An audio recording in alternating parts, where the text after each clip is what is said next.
लोगोफोर नोंथां गावनि एसबिआई इउटुब चेनेलाव गासैखौबो बरायहरनाय जाहैबाय दिनैनि भिडिअआ जाहैबाय दिनैनिफ्रायनो लोखि फुजा जाहैबाय नालाय दिनैहाय माने फुजा जाजेनबाय दिननिफ्रायनो बेनिखायनो माने सासे गामिनि बाजै जानाय बेनाव प्रसाद जानो थांनो नागिरगासिनो आङो माने लोखि फुजानि एसे एन्जय खालामसै माने जोंहा दानो हरथ'वाखै दा मोनायावसो होगोन बेनिखायनो गामियाव एसे बेरायनानै आङो बिबाजै जानाय बिनि न'खराव प्रसाद जानो थांनो नागिरदों नोंथांमोनहा बिदिबा आंनि भिडिअखौ जोबजासिम नायलांबाय थाबानो जाबाय ओमफ्राय नै जों बाजै मोनाव दा सहैबाय नोंथांमोनहा नायलांबाय थादो जोंनि बे प्रसाद जानायखौ आं एसे देखायना होनोसै माथो मोनायावसो नाङो फुजायानो जानोसै नै जानोसै लोखि फुजानि प्रसाद मा मा दं नै गोदै गोबाब गासिबो जाखु जानोसैलाय नैबे जाखुआया ओइलाय सासेबाव जाहैबाय ओरै दङ नै उन्दै बामलागासिनो एसे जाखुगासिनो जोंहा प्रसादा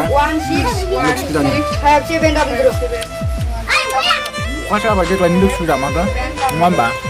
लोगोफोरा दा मान गोनांबा आङो प्रसाद जागासिनो रागाव खालि सिख्लाल' नायो बियो साला सिख्लाल' आरो लासै ओंखारबावबाय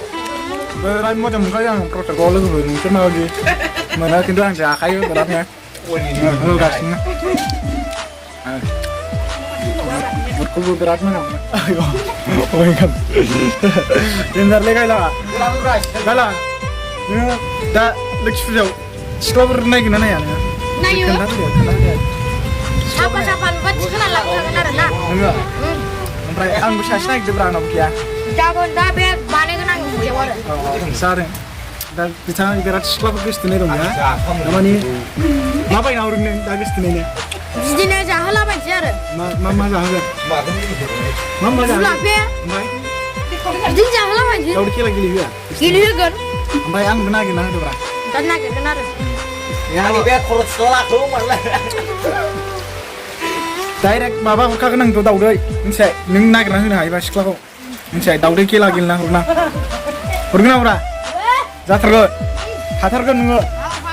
हागोन होनदो साब हाथारो ओमफ्राय बे बुन्दा गाग्लानो नागिरना होनो बे सासेया खाला फाग्लासार आङो साथामखा डाइरेक्ट खालि लोंनायल' बे फाग्लाना लोंनायल' ओमफ्राय दा जोङो प्रसाद जानानै फैनाया जाखांबाय दा बेहाय जोङो ओमफ्राय नैबे फंबाय जोंना बिराद हिनजाव गोसोथोनाय दं खोन्थाना लाखाबाय गावनो ओमफ्राय दा बेखिनियानोमोन दिनैनि भिडिअ'आ माने लोखि फुजानि एसे इन्जय खालामबाय बाजै मोनाव फैनानै प्रसाद जाफैखांबाय थारमाने सोरनावबा जाहैबावनोसै ओमफ्राय बेखौ खोन्थाथ'ला दा